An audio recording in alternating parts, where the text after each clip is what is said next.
세상에 떠도는 기묘한 괴담들. 첫 번째 이야기, 시골의 개천이 가까운 동네에서 실제로 겪었던 실화괴담. 어렸을 적 이야기다. 나는 예전에 개천이 가까운 동네에 살고 있었다. 때문에 개천으로 놀러 나가는 일이 많았는데 어느 날인가 개천에 빠진 모양이다. 사실 잘 기억은 나지 않는다.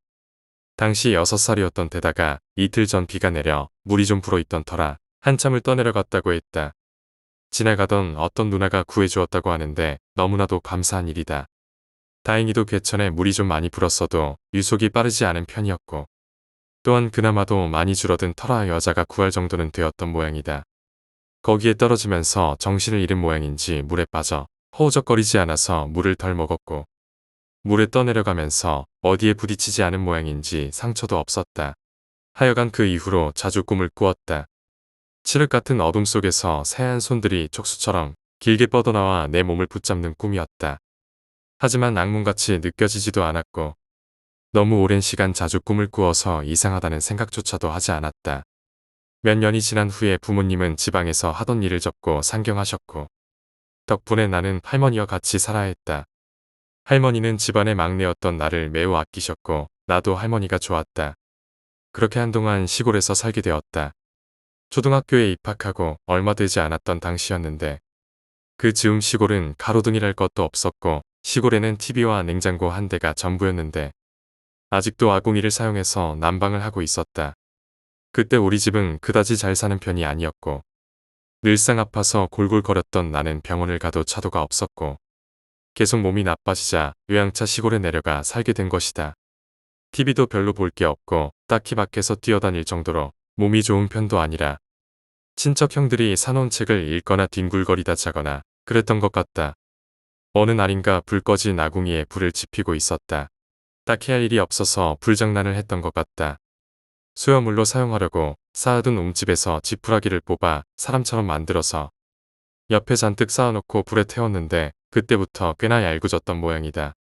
하나를 한참 태우고도 나무에 불이 안 붙어 또 태우고 그러면서 놀고 있는데 어두운 아궁이 안에서 익히 보던 무엇인가가 빠르게 기어나왔다. 꿈속에서 보던 그 촉수처럼 긴 하얀 손이었다. 하지만 꿈속에 그 흐릿한 모습과 촉수처럼 흐느적거리는 모습과는 다르게 길고 가느다란 손과 팔은 빠르게 튀어나와 내 앞에 흙을 쇠고랑처럼 콱 찍어 긁어냈다. 길고 두꺼운 그리고 시커멓게 때가 낀 손톱이 바닥을 긁었다. 그리곤 깜짝 놀라 엉덩방아를 찍고 무서워 움직이지도 못하고 그를 쳐다보던 나를 아쉬운 듯 손을 휘적거리며 잡아채려 했다. 자세가 낮고 키도 작았기 때문에 아궁이가 정면으로 보였는데 어두운 구석, 먼 발치에서 새빨간 눈이 보였다. 길고 가는 팔을 위협적으로 흔들던 그것은 처음에 빠르게 튀어나왔던 속도와는 다르게 천천히 팔을 안으로 끌고 들어왔다. 그리고는 나지막히 중얼거렸다. 우리 이쁜 아가야. 이리 오렴. 그것은 마치 자신의 아이를 부르는 것 같은 말투와 목소리였다. 하지만 새카만 어둠 속의 밤만 보이는 그 얼굴. 그리고 말을 할 때마다 벌어지는 입속으로. 아궁이의 어둠보다 더 새카맣게 보이는 어둠은 나를 깜짝 놀라게 하기에는 충분했었다. 엄마한테 와야지. 라며 그것은 두 팔을 내밀며 나를 불렀다. 그러자 나도 모르게 아궁이 근처로 천천히 몸이 기울었던 것 같다. 그때였다. 갑자기 내 앞에 뭔가 휙 하고 내리친 것은 할머니였다. 할머니는 장작으로 쓰는 나무를 집어들고 나를 향하는 손을 계속 내리쳤다. 팔은 그런데도 불구하고 부러지지도 않고 계속 나를 향해 뻗어왔다. 팔이 계속 휘적거리자 할머니는 내 손을 잡고 후다닥 부엌을 나가셨다. 그리고는 그대로 방으로 들어가셨는데 집의 벽에는 수많은 부적들이 붙어 있었다. 할머니가 무속신앙을 많이 믿으시는 분이셨다. 특히 안방에는 노란 부적들이 잔뜩 붙어 있었는데 나를 안방에 넣으시고는 방에서 절대 나오지 말라고 하셨다. 생각해보니 그것은 아궁이 깊은 곳에서 팔을 뻗어왔다. 앞으로 더 와서 손을 뻗으면 충분히 나를 잡고도 남을 것인데 더 앞으로 오지 못한 것은 아마도 아궁이의 위쪽 벽에 붙어 있던 부적 때문이 아닌가 싶었다. 알지 모르겠지만 아궁이들은 솥을 끓여서 밥을 해야 했기 때문에 벽에서 많이 튀어나와 있었다. 그 덕에 아궁이 속에 그것은 벽의 부적을 기점으로 머리를 밖으로 내밀지 못했던 게 아닌가 싶었다. 깜짝 놀란 가슴의 방에 가만히 앉아서 벽만 바라보고 있는데 닭에서 다시 나지막한 그것에 목소리가 들려왔다. 내 사랑스러운 아가. 우리 아가를 누가 데려갔니? 까드득하며 손톱으로 천천히 받아 가래가 긁히는 소리가 들렸다. 참을 수 없을 정도로 무서웠지만 밖에 나갈 수조차 없었다. 얼마나 시간이 지났을까 큰아버지의 내외가 밭에서 돌아오셨다. 하지만 문 밖에서 할머니가 지키고 계셨기 때문에 들어오시지 못하고 사랑방으로 가셔야 했다.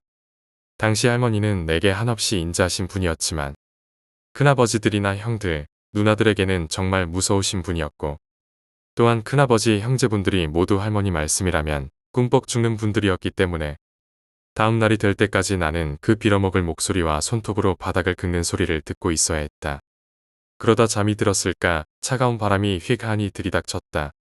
초겨울 차디찬 날씨에 아궁이에 불까지 넣지 않아서 얼음장 같은 바닥에서 새우잠을 짜던 나는 화들짝 놀라 눈을 떴다. 색동옷을 입은 아줌마가 서 계셨는데 머리는 오데오로 깔끔하게 갈라서 마무리하고 얼굴은 하얗고 입술은 새빨갛게 칠해 넣었다. 양손에는 작두칼이 하나씩 들려 있었는데 버선발로 올라온 아줌마는 할머니보다 한참 어려 보였음에도 틱틱 반말을 내뱉었다. 나이를 먹더니 눈에 백태가 낀 게야. 귀한 손주놈이라며 도대체 어떻게 저 지경이 되도록 놔둔 게야. 할머니는 안절부절하는 표정으로 아주머니의 욕지기를 들으셨다. 이년아, 저놈 봐라 저놈 온갖 잡것들이 잔뜩 붙어서는 애 진기를 쏙 뺏어먹고 앉아있는데 이년은 눈깔이 어찌 병신이면 애가 저 지경이 되도록 몰라봐. 이년 처녀쪽에는 좀 영특하다 싶더니 나이를 처먹더니 노만기가 든 게야. 딱 봐도 아줌마는 40, 50대쯤 화장을 너무 짙게 해서 잘은 모르겠지만 그 정도로 보였고 우리 할머니는 당시에 칠순을 넘기신 분이었는데 꼭두 새벽부터 찾아온 아줌마는 마치 할머니를 어린애 대하듯 하고 있었다. 어릴 적 말하는 것이 정말 할머니가 어렸을 적부터 보아온 사람인 것처럼 보였고 할머니 역시도 그렇게 그 아줌마를 대접했다.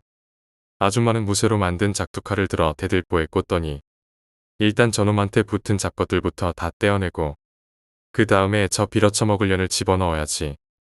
어디 돼진 년이 산새끼를 지 애새끼라고 잡아가려는 게야. 크게 소리치면서 방 안으로 들어왔다. 난 이상하게도 아무리 잠을 자도 눈이 뻑뻑하고 피곤한 게 늘상 힘들었는데 아줌마가 다가오자 정신이 번쩍 들면서 처음으로 맑은 정신으로 돌아오는 것 같았다. 하지만 그럼에도 불구하고 바닥에서는 나지막히 그것의 목소리가 울리고 있었는데 그 소리는 어제와는 다르게 마치 울부짖는 것처럼 들려왔다.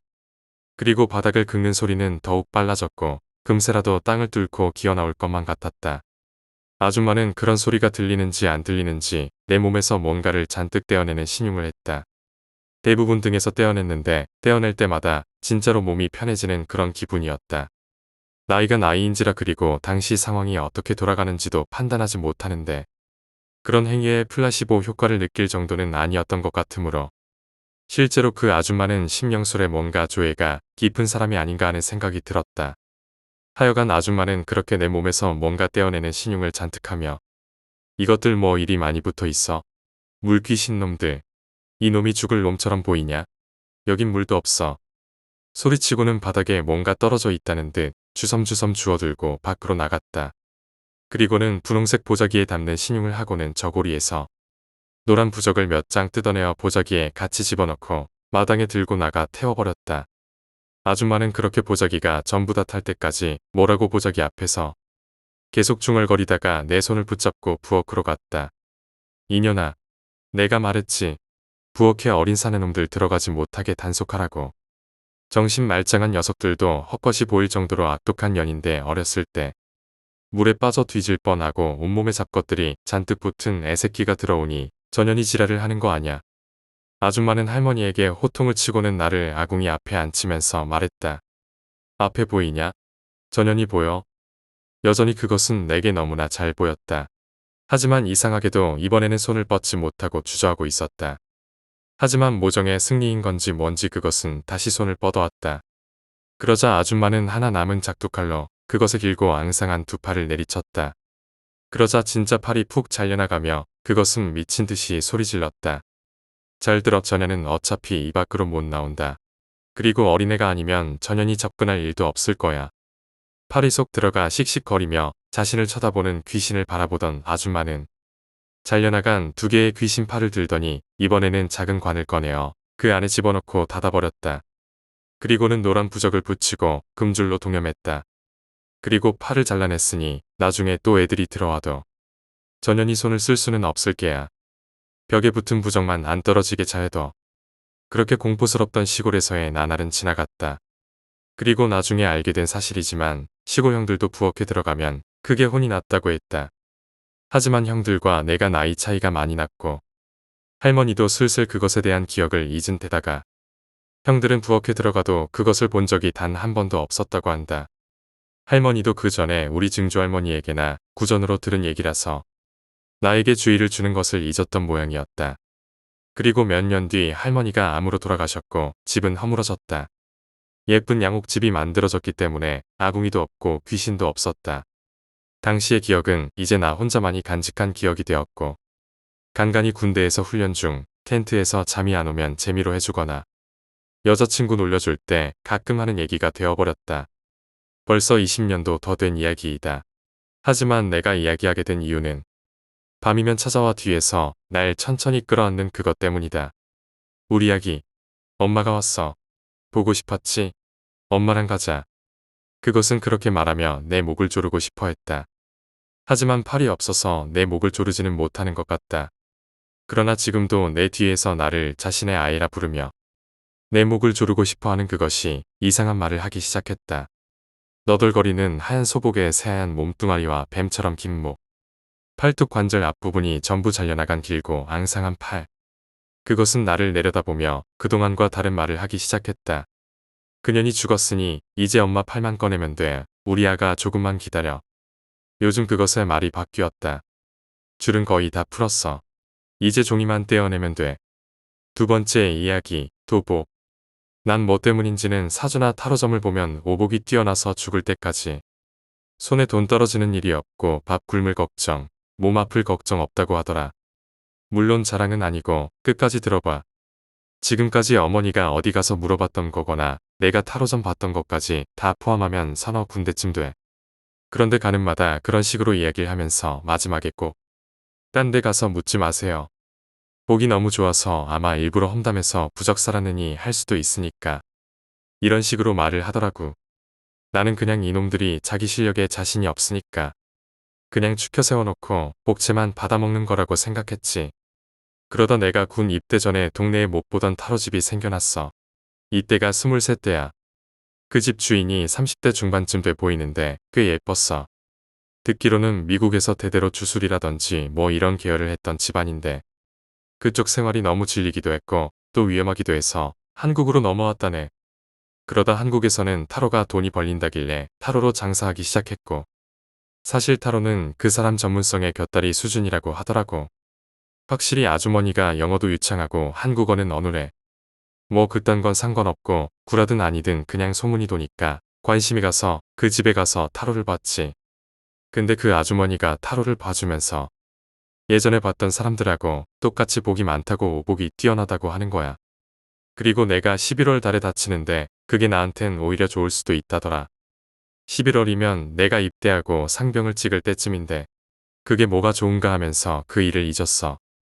그리고 그렇게 군 입대를 했고 11월 달 거짓말처럼 다리를 다치고 의가사 제대를 했지. 훈련 중에 다친 거라서 국가유공자 자격이 주어진다더라. 문득 그 아주머니가 생각났어. 그래서 다시 그 타로집에 찾아갔어. 타로를 한 번 더 볼 셈으로 말이야. 아주머니께 물어봤어. 날 기억하시냐고. 11월에 다친다고 하셨는데 진짜 다쳐서 의가사 제대를 했다고 말했지. 그러면서 인사하니까 웃으면서 나한테 하는 말이 다시 올 줄 알았다. 이러는 거야. 그리고 덧붙이기를 오늘은 말해줄 게 없다며 이제 여기 오지 않는 게 좋을 거라며 타로를 안 봐주려는 거야. 그래서 내가 왜 그러냐고 하니까 잘 사실 텐데 뭘 더 알려줄 게 있냐면서 뭔가 말하길 꺼려하는 눈치인 거야. 그래서 떠봤지. 딴 집에서도 물어보면 맨날 오복이 뛰어나니까 다른 집 가서 물어보지 마라 이러는데 자꾸 그 소리 하니까 질린다. 그게 진짜 맞느냐. 솔직히 안 믿긴 한다. 뭔가 숨기는 것 같다. 그렇게 말했어. 그러니까 그 아주머니가 좀 당황하는 것 같더니 그 말이 맞기는 맞대. 맞긴 맞다는 게 그건 또 무슨 소리냐고 더 캐물어 보니까 하는 말이 오복이 뛰어난데 인생이 24살까지밖에 없네요. 순간 벙쪄서 두 눈 동그랗게 뜨고 쳐다보고 있는데 얼마 안 남으셨다고요. 그것도 겁나 침착하게 말하는데 순간 소름이 돋더라. 그래서 그게 무슨 소리냐고 당황해서 말이 꼬이고 우다다 하니까 이런 반응을 보이니까 딴 집에서 좋은 말만 하는 거죠. 이러는 거야. 그니까 죽을 때까지 손에 돈이 안 떨어지고 하는 말은 내가 24까지 사니까 그때까지 돈이 안 떨어지고 밥을 굶지 않고 잘 산다. 뭐 그런 이야기라는 거였지. 그래서 내가 아주머니 지금 저 복채 더 내라고 하는 말이죠. 그러니까 집에 가시고 오지 마세요. 이러더라. 그래서 나는 그때부터 아주머니께 비굴하게 빌었어. 살려달라고. 나는 더 살고 싶다고. 눈물만 안 흘렸지. 완전 얼굴 다 구기고 말했어. 그러니까 아주머니가 나보고 한 가지 약속만 하면 살려주겠대. 그게 뭐냐고 물으니까 결정적인 순간에 누가 쳐다보면 절대 말하지 마세요. 그게 사람이든 귀신이든. 나는 알겠다고 했지. 그리고 나한테 십자가랑 유리병 하나를 주더라고. 유리병엔 내 소변에 손가락 피를 조금 섞고 거기다 십자가를 담궈서 이번 주 안에 사람 없는 곳에다 버리래. 그 사이에 자기 집에 양초를 하나 피워둘 건데 내가 성공하면 그 양초가 다 녹는데 근데 통할지는 모르겠대. 그리고 한국에는 이상한 고스트가 많기도 하고 한국이 진짜로 그쪽 계열 사람들한테는 최악의 환경이기도 해서 자기는 그냥 자기가 아는 대로만 알려줄 테니 알아서 하래. 그리고 보수는 안 받겠대. 받으면 아까 말한 대로 장사꾼 취급받으니까 자기는 그게 진짜 기분 나쁘대. 그래서 나는 그날 저녁 우리 집에서 좀 떨어져 있는 대학교의 제일 구석진 곳에 그 유리병을 버리러 갔어. 거긴 대학교 아닌데 대학이 워낙에 넓어서 사람이 절대 안 다니는 곳이야. 말이 대학교지 사실 거긴 풀숲이었지. 유리병을 거기다 놔두고 돌아서니까 솔직히 웃기더라고. 내가 왜 이 짓을 하는지. 일을 끝내고 나니까 긴장감도 풀려서 웃으면서 핸드폰으로 친구한테 전화를 걸었어. 근데 진짜 무서운 건 내가 도서관으로 가는데 어떤 남자가 검은 모자를 푹 눌러쓰고 날 쳐다보면서 다가오는 거야. 근데 그 사람 눈이 진짜 시뻘게. 진짜 지금도 뭐 있겠는데 엄청나게 시뻘건 눈동자였어. 그리고 대뜸 타로카드 아줌마가 한 말이 생각나더라. 그래서 친구가 전화로 날 부르는데도 진짜 아무 말도 안 하고 그냥 걸어갔어. 그러니까 그 남자가 나를 지나치면서 하는 말이 아이씨 핸드폰이 있네. 이렇게 속삭이면서 지나가더라고.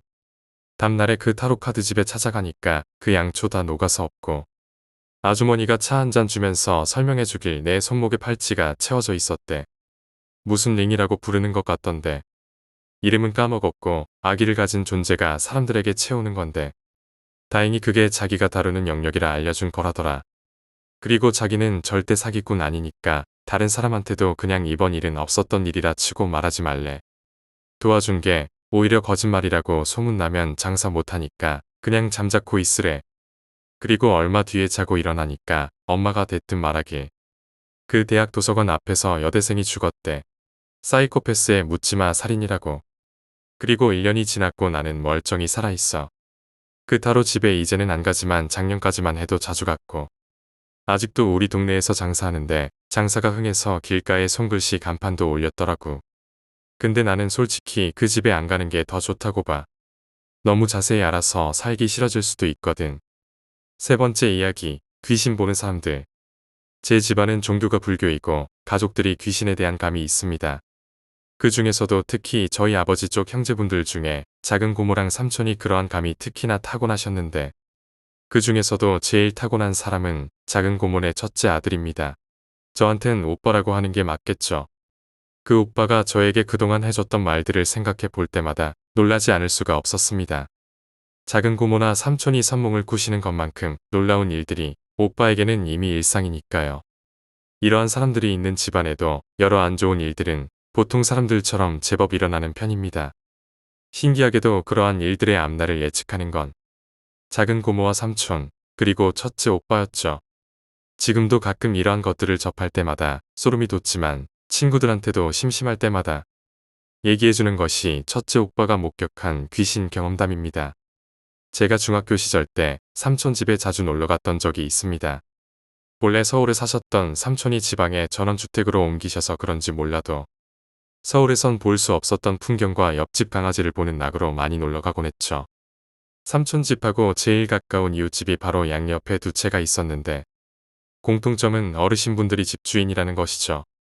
그 두 채 중에서도 제가 제일 많이 놀러갔던 곳은 강아지가 있던 집이었습니다. 그 집엔 여든이 좀 넘으신 할머니와 아들분이 같이 사셨는데 그 집에 있는 강아지를 보러 갈 때마다 할머니도 같이 배웠기 때문에 할머니와도 여러 얘기를 나누며 잘 지냈습니다. 할머니가 키우시는 사과나무도 있었는데 할머니가 계시든 안 계시든 나무에 가서 열매를 하나 두 개씩 따먹으며 줄곧 그곳이 내 집이 마냥 편하게 놀곤 그랬습니다. 약 1년 후에 항상 그랬듯이 삼촌 집에 놀러간 그날도 강아지랑 재밌게 놀고 있었는데 이상하게도 할머니가 보이지 않았습니다. 어차피 내 목적은 강아지였으니 아무 생각 없이 강아지랑 즐겁게 놀고 삼촌 집에 들어갔는데 그때도 가족들이 영에 대한 감이 있었기에 서슴지 않고 얘기하는 것이 있어 듣고 있었습니다. 그런데 갑자기 옆집 할머니 이야기로 전개되더니 첫째 오빠가 하는 말이 옆집 할머니가 돌아가셨는데 돌아가신 지 거의 1년이 됐어요. 라고 하길래 대강 누군지 알았던 가족들은 안타까워하며 저는 한창 할머니 모습을 떠올리고 있었던 때였어요. 그러더니 갑자기 오빠가 옆집 할머니가 돌아가신 걸 사실 알고 있었다. 베란다로 바깥 구경하는데 할머니가 밭 쪽에서 계속 맴돌고 계시더라.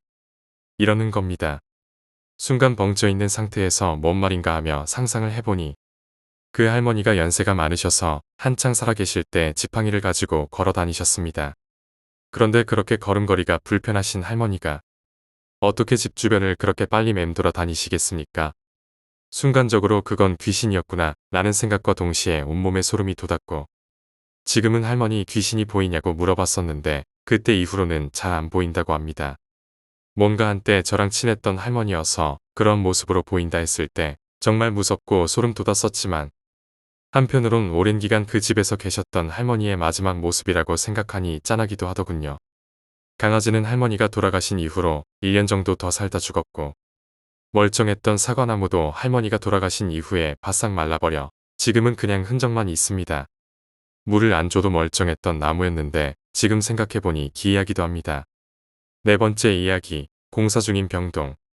나는 약제사로 올해부터 시골 병원에서 근무하고 있다. 약제사는 나까지 모두 셋이고 막내인 나는 온갖 일들을 도맡아 하고 있다. 어느 날 평소처럼 저녁이 되어 외래 진료는 끝나고 병동에서 온 오더를 보고 주사하게 제조를 하고 있었다. 그날따라 오더가 까다로운 게 많아 병동에 직접 문의하면서 작업을 하고 있자니 시간이 꽤 늦어버렸다. 게다가 그날 안에 약품회사에 발주를 넣어야 할 약이 있어서 그 발주서까지 만들어야 했다. 식당에 저녁밥 주문을 넣어놓지 않은 것을 후회하며 발주서를 만들기 시작하는데 전화가 왔다. 하지만 수화기를 들어도 아무 말이 없다. 약제실입니다. 무슨 일이신가요? 하지만 아무 대답이 없다. 전화기에는 A병동 간호센터로 번호가 찍힌다. 전화기가 고장났나 싶어 일단 전화를 끊었다. 하지만 곧 다시 전화가 온다. 받아보면 아까 전처럼 아무 말이 없다. 이게 두세 번 반복되니 슬슬 짜증이 나기 시작했다. 나는 약제실에서 나와 A병동에 찾아가 보기로 했다. A병동은 5층이었고 엘리베이터를 타고 버튼을 누른다. 2층, 3층, 4층. 엘리베이터가 멈추고 문이 열린 순간 나는 떠올렸다. 이 병동 아직 공사 중이라 문을 안 열었지. 여기저기 테이프가 굴러다니고 어두컴컴한 플로어가 보인다. 자세히 보니 엘리베이터 문 정면에 있는 간호센터의 간호사 같은 사람이 한 명 서 있다. 화재 경보기에 붉은 램프 불빛에 간호 모자를 쓰고 가디건을 입은 뒷모습이 희미하게 보인다. 무얼 하고 있는 건가 싶어 엘리베이터에서 내리려다가 나는 심장이 덜컹했다. 그 간호사의 몸은 반쯤 투명해 반대편에 있는 게 비쳐 보이는 것이었다. 필사적으로 엘리베이터 닫힌 버튼을 마구 눌렀다. 엘리베이터 문이 닫히고 다시 열릴 때까지 그저 눈을 감고 견뎠다. 그리고 문이 열리자마자 뛰쳐나오듯 엘리베이터에서 나왔다.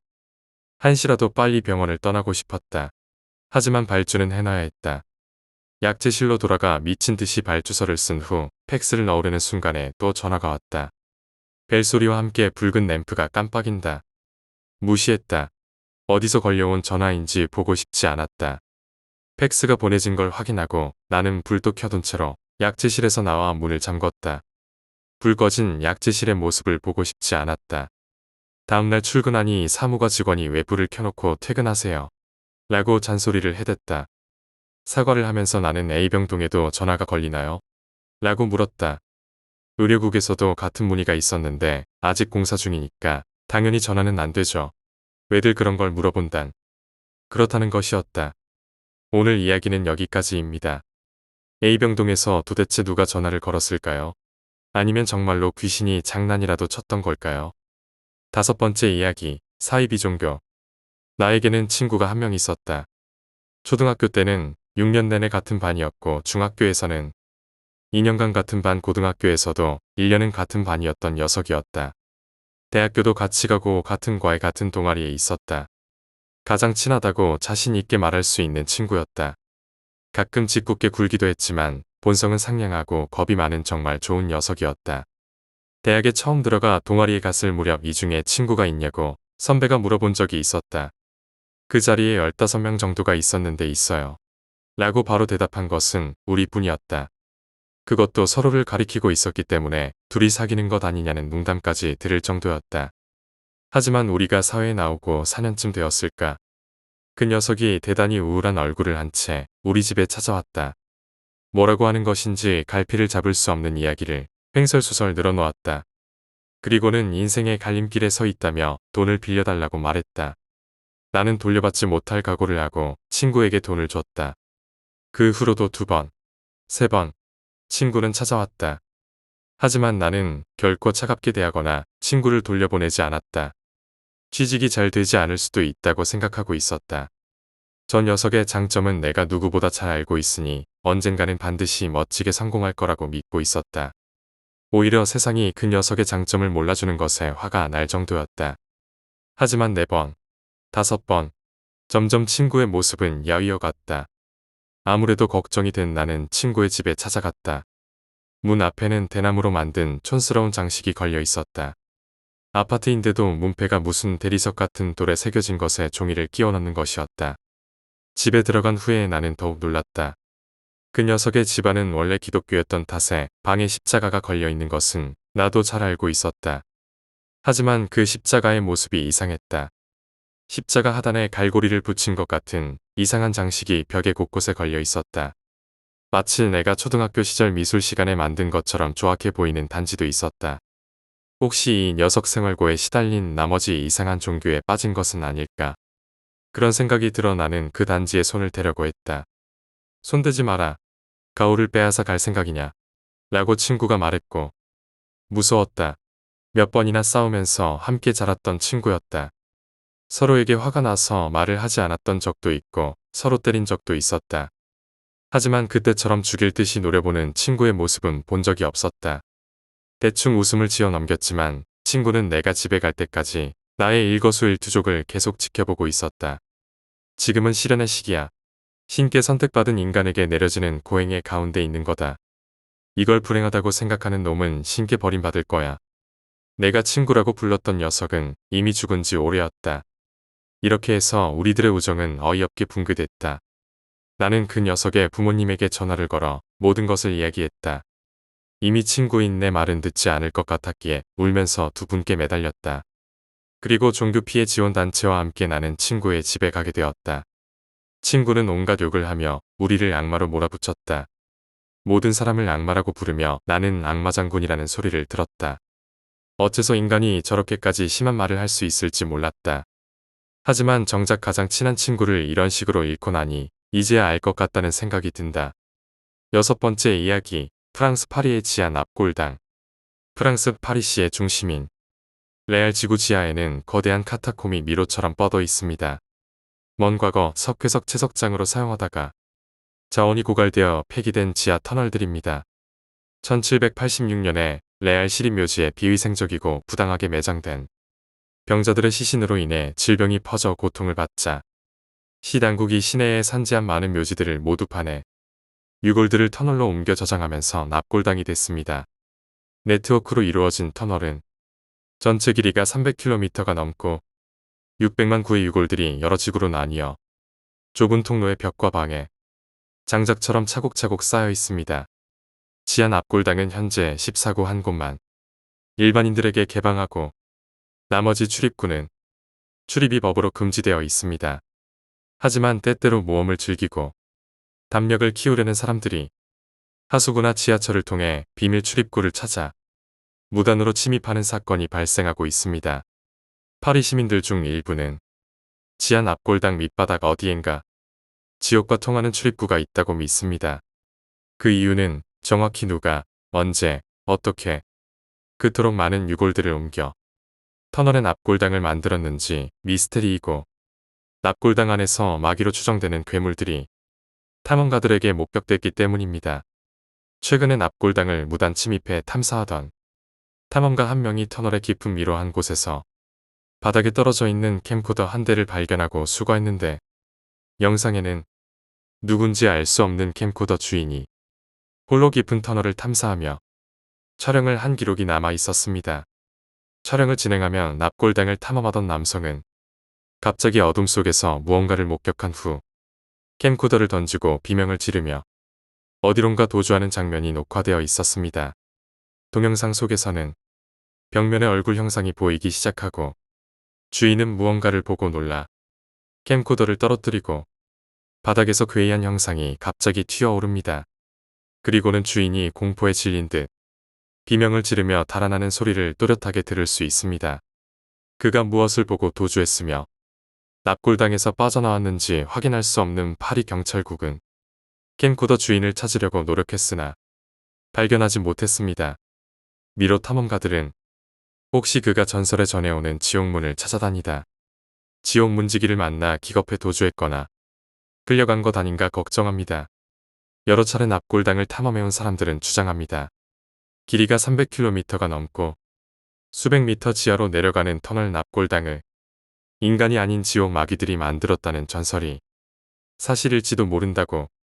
캠코더 기록을 보면 기이한 문양이 새겨진 문이 등장하고 근처에는 한 번도 발견된 적 없었던 바닥이 인간의 뼈로 이루어진 공간도 보입니다. 터널 가장 깊은 지하 한 곳에 지옥문이 있고 마귀가 공사를 했다는 주장에 대해 회의론자들은 터널은 이미 로마 시대부터 존재했고 역사상 여러 차례의 전쟁과 질병 등으로 다수가 집단적으로 사망에 매장한 시절이 있어 그때마다 터널이 연장되고 유골들이 납골당에 자연스럽게 집결된 것이라고 지옥문설을 반박했습니다. 또한 납골당에 자유 출입을 금지시킨 이유가 지옥문 때문이 아니라 햇빛이 들어가지 않아 어둡고 납골당의 여러 부분이 붕괴되어 매몰 위험이 있기 때문에 안전상 출입을 금지시켰다는 것입니다. 값비싼 캠코더를 버리고 도주한 사람은 과연 지옥 문지기를 보고 도주한 것일까? 그가 캠코더를 포기하고 도주한 이유는 혹시 마귀가 촬영돼 무서워 그런 것은 아닐까? 7번째 이야기, 침입자. 당시 대학교 3학년이었던 저는 한 층에 두 세대가 사는 작은 연립에서 아버지와 둘이서만 살고 있었습니다.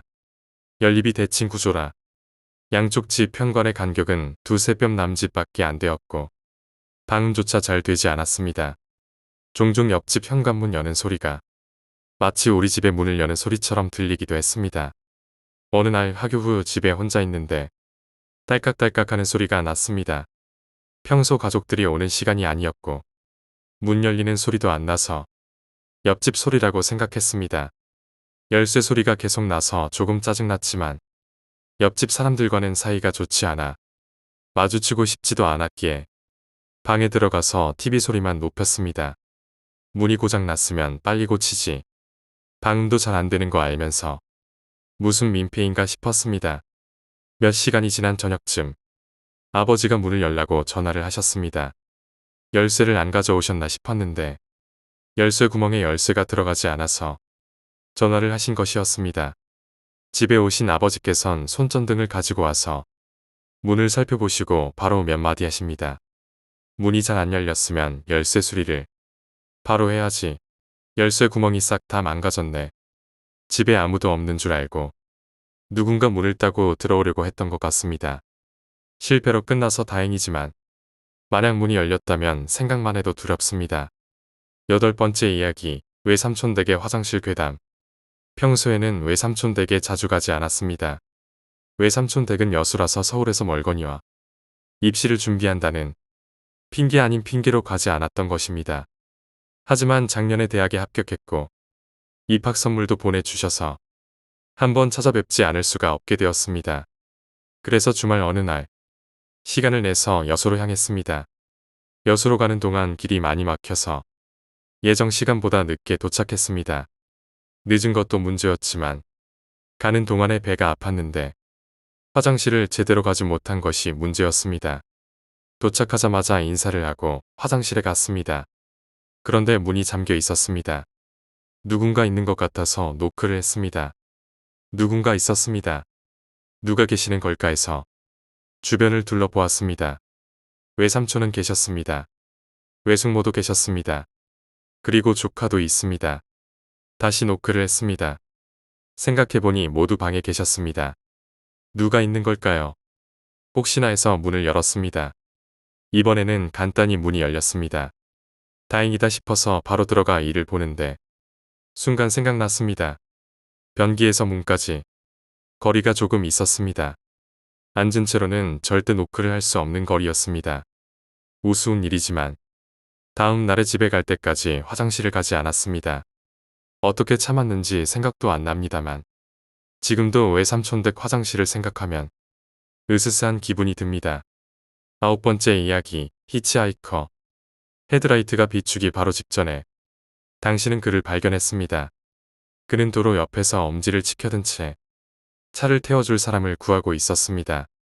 평소에 당신이라면 히치하이커들을 보고 그냥 지나쳤겠지만 너무나도 적막한 시골길의 분위기가 그를 그곳에 그냥 내버려 두기엔 기분을 꺼림칙하게 만들었습니다. 당신은 그의 앞에 차를 멈춰 세웠습니다. 그가 가까이 다가오니 얼마나 그가 고된 길을 겪어왔는지 직감적으로 알 수 있었습니다. 그는 넉마를 뒤집어 쓴 채 온 몸은 상처투성이었고 근 몇 주 동안은 면도도 하지 못한 것처럼 보였습니다. 어디로 가시는 중이었어요? 당신은 창문을 내리며 그에게 물었습니다. 형씨가 가고 싶은 곳으로 가요. 그 남자는 누런 이빨을 보이며 미소를 지은 채 대답했습니다. 당신은 GPS를 체크하고 멀지 않은 곳에 주유소가 있다는 걸 알아챘습니다. 당신은 히치하이커에게 그곳에서 내리는 건 어떻겠냐고 제안했고 그 또한 동의했습니다.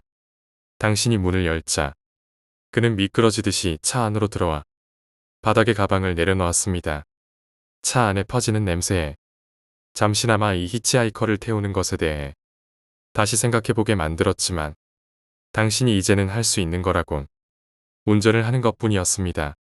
당신은 라디오를 틀었지만 차 안은 지지직거리는 잡음으로 가득 찰 뿐이었습니다. 그래서 성함이 어떻게 되시죠? 당신은 라디오를 끄며 그에게 물었습니다. 제시요. 형씨는? 당신은 그에게 당신의 이름을 알려주었습니다. 그에게 알려주려고 했던 것은 이게 전부였지만 어느새 당신은 자신에 대해 더 얘기하고 있는 모습을 발견했습니다. 당신의 새 직장과 새 집, 그리고 이 도로의 끝에서 자신을 기다리고 있는 다른 모든 것들에 대해서. 그거 멋지군요. 제시는 말하며 미소 지었습니다. 당신도 미소를 지어 보내자 제시는 이내 얼굴을 찡그렸습니다.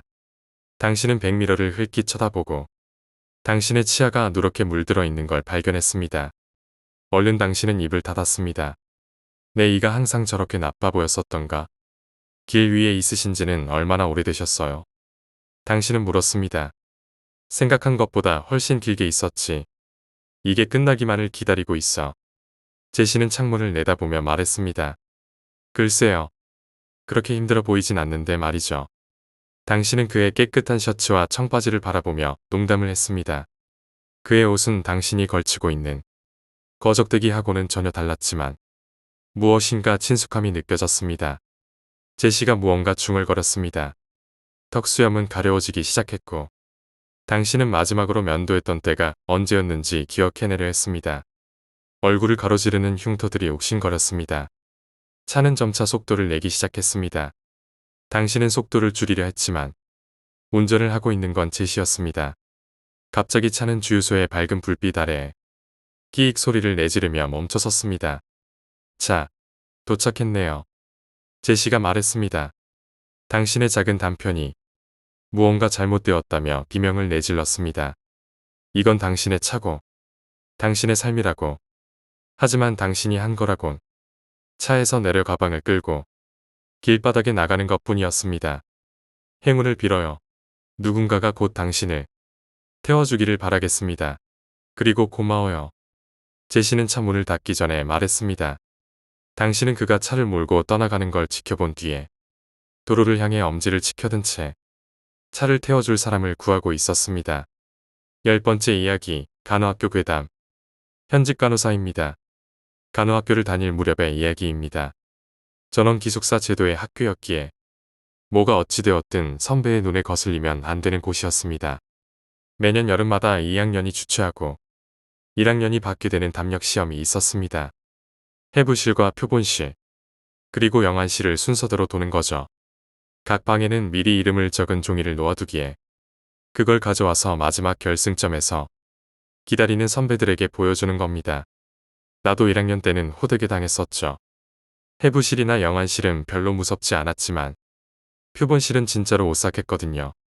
표본실에는 포르말린 속에 담긴 남성과 여성의 시신이 각 한 구씩 있었고 기형 하나 반으로 잘린 태아 시체도 있었습니다. 반쯤 울면서 도망쳐 나왔던 기억이 나네요. 실은 매년 조금 눈에 띄는 1학년이 있으면 그 한 명만 이름이 적힌 종이를 만들지 않는 나쁜 전통이 있었습니다. 우리 학년에서는 머리도 좋고 얼굴도 예뻤던 K가 그 대상이 되었죠. K는 아무것도 모른 채 표본실에 들어가 이름이 적힌 종이를 찾았습니다. 하지만 찾을 수 있을 리 없죠. 어쩔 수 없이 영안실에 갔다가 2장만 들고 결승점으로 갔답니다. 당연히 선배들한테서는 온갖 잔소리가 쏟아졌습니다. 끝내 화가 난 K는 그 자리에서 종이를 푹푹 찢어버리고 자기 방으로 돌아가려 했습니다. 하지만 선배들이 앞을 막아섰고 끝내 표본실에 갇혀버렸다고 합니다. 늦은 밤 순찰을 돌던 경비 아저씨가 발견해서 문을 열어줬지만 이 사건이 알려지면서 2학년들은 꾸지람을 받게 됩니다. 그리고 2학년들은 그 꾸지람도 K 때문이라며 오히려 K를 더 괴롭혀댔습니다. 결국 얼마 지나지 않아 K는 학교를 그만뒀습니다. 그런데 그 후 K를 눈엣 가시처럼 여기던 선배 3명이 사고를 당하게 되었습니다. 가장 잘난 척하던 선배는 계단에서 떨어져 양 다리가 부러지는 지경에 이르렀고요. 1학년들 사이에서는 K가 선배들을 저주하고 있는 거라는 말이 나돌았습니다. 그런데 그 말이 사실로 밝혀지는 사건이 벌어졌습니다. K와 가장 사이가 좋던 S가 선배들의 머리카락이나 속옷을 K에게 건네주던 게 발각된 거죠. 진짜로 선배들이 사고를 당하는 걸 보자 무서워진 S가 사감과 상담하다 알려지게 됐습니다. 그래서 사감과 세 선배는 K네 집으로 사과를 하러 갔답니다. 하지만 K는 이전과는 달리 끔찍하게 야위어 눈만 퀭하니 치켜뜨고 있었다고 합니다. 그 다음 해부터 담력 시험이 엄격하게 금지된 건 말할 것도 없습니다.